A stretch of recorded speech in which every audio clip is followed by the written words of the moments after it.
আমাদেরকে অনেকে খোটা দিয়ে কথা বলে যে আমরা সংস্কার চাই না। সংস্কারের চিন্তাটাই তো আমাদের, সংস্কারের শুরুটা আমাদের দিয়ে।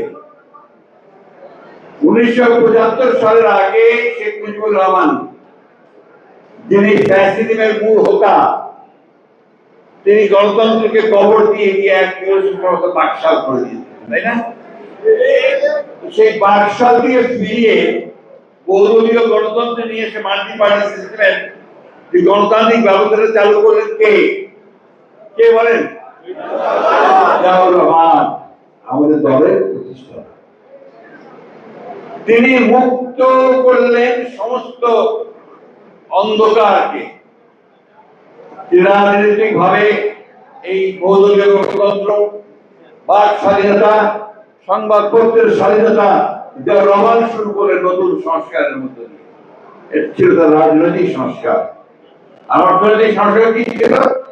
একটা বদ্ধ তথাকথিত ভ্রান্ত সমাজতান্ত্রিক অর্থনীতির ধারণা থেকে এটা নিয়ে আসলে মুক্ত বাজার অর্থনীতির ধারণায়, এবং সেটা করে 3-3.5 বছরের মধ্যে বাংলাদেশের চেহারা বদলে গেল।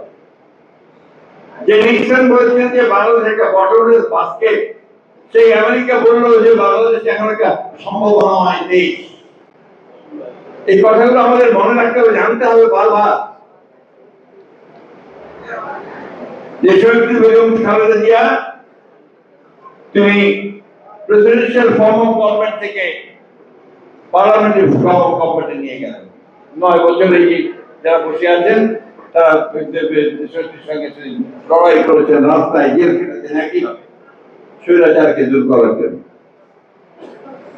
তিনি ক্যারটেকার সরকারকে আমরা মানিনি প্রথমে যখন দেখলেন, পরে যে এটা মানলে দেশের উত্তর হবে, গণতন্ত্র একটা শক্তিশালী পথ পাবে, ভিত্তি পাবে, তখন তিনি সেটা মেনে নিয়ে ক্যারটেকার গভর্নমেন্ট ইস্যুটাকে সন্নিবেশিত করে পাবেন।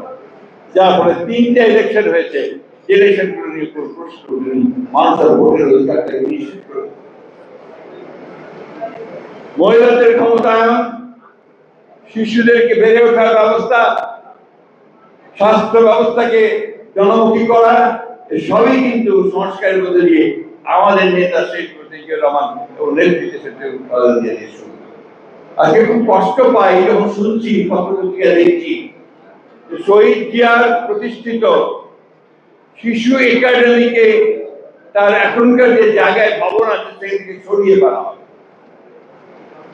আমি দিয়েছি, আমি আজকে আবার অনুরোধ করবো, আমি শুনেছি এটা নাকি হাইকোর্টের জায়গা, যারই জায়গা হোক, শহীদ প্রেসিডেন্ট জিয়া রহমান সকলের মতামত নিয়ে সেদিন আমাদের শিশুদের বিকশিত করবার জন্য শিশু একাডেমি স্থাপন করেছিলেন। ওইখানে সারা বাংলাদেশে শিশু একাডেমি আছে। এই সংস্কারগুলো তো আমাদের এই দলের বিএনপি। আমরা সংস্কারকে ভয় তো পাই না, আমরা সংস্কারকে স্বাগত করি, তাই না? এখন ধন্যবাদ, 12টা জায়গায় একমত হতে পেরেছি আমরা। সমস্যাটা ওই জায়গায় হয় যখন দেখি নতুন নতুন চিন্তা আসছে, সেই চিন্তাগুলো আমাদের দেশ জাতি পরিচিত নয়।